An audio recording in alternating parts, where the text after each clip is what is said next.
Speeding Bulletin. My name is Steve Younis from supermanhomepage.com. This is all the Superman related news there was for the week December 12th to December 18th, 2008. In movie news, AintItCoolNews.com and IGN.com both caught up with Bryan Singer at last weekend's press junket for his new film Valkyrie. Both managed to ask him about the next Superman film, but once again Singer wasn't forthcoming with a clear answer. The director would only say that he was not officially not involved. Later in the week, the New York Times published an article about Valkyrie and also asked Bryan Singer what he might do next. Once again, no real news here, as Singer, when asked about his potential involvement in a Superman sequel, said, "I really don't know."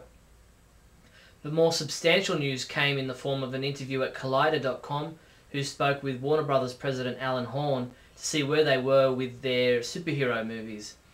Asked when we might see another Superman movie, Horn replied, "Probably in the next couple of years. We're very anxious to bring Superman back." And what about a Justice League movie? He said, "Not yet." In TV news, our own Neal Bailey is once again featured in the latest issue of Smallville magazine.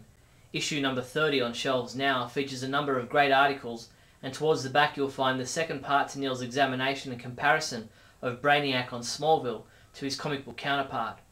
Smallville magazine issue number 30 is available at your local comic book shop and newsstand, as well as being available online from Titan magazines.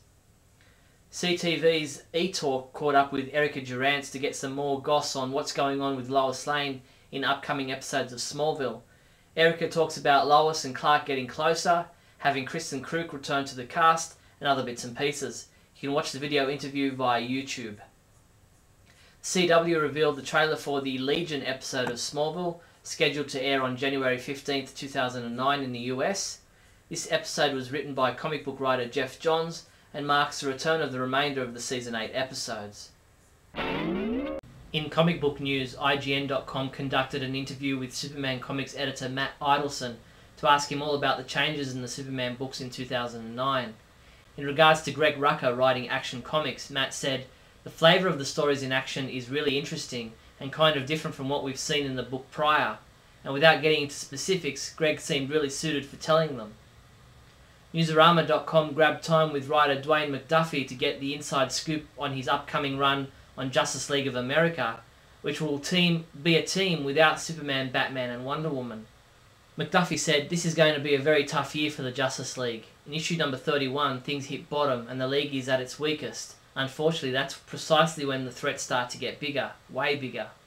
Issue number 31 hits comic book shelves on March 18th. DC Comics released their March 2009 solicitations this week. We highlighted for you all the Superman-related comic books and products set to be released from March 2009. Of special note was Greg Rucka's first issue of Action Comics and Andrew Kreisberg's first issue of Superman World of New Krypton.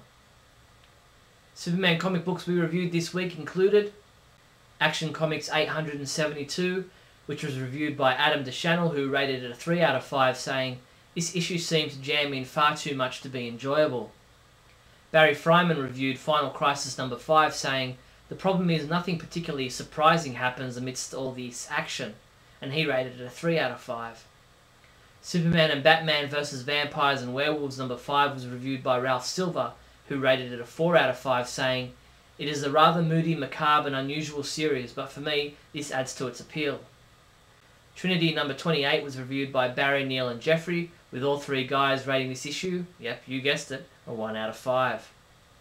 Superman Batman number 54 was reviewed by Michael Bailey, who gave a rare 1 out of 5 to this issue, saying, "It's a sound premise with interesting themes, there's just one problem, it all doesn't matter."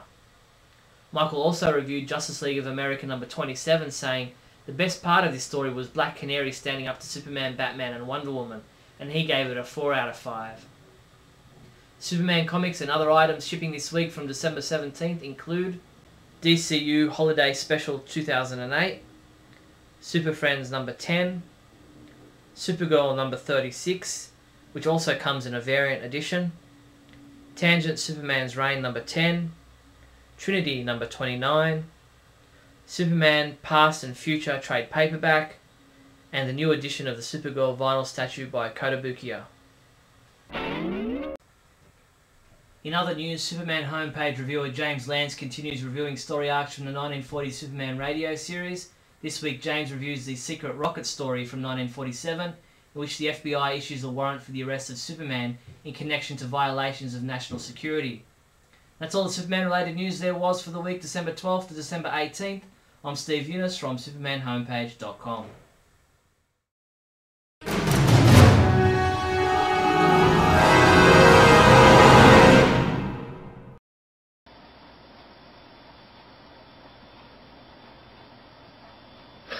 Oh, hi. Welcome to Bailey Planet. That's my 60-ounce mug. Lots of caffeine in this, man. Today I want to talk to you about the definitive origin of Superman. Changed about 600 times in the last 5 years, approximately. 615, actually. First we had Burn.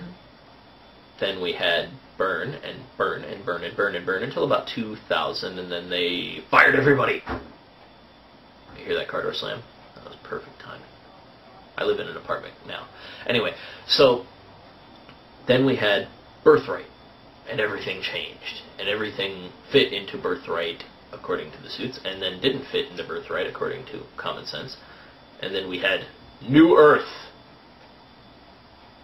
And now we have the definitive origin. At last. Finally, they realize that it's not whining and fanboyish to ask for consistency.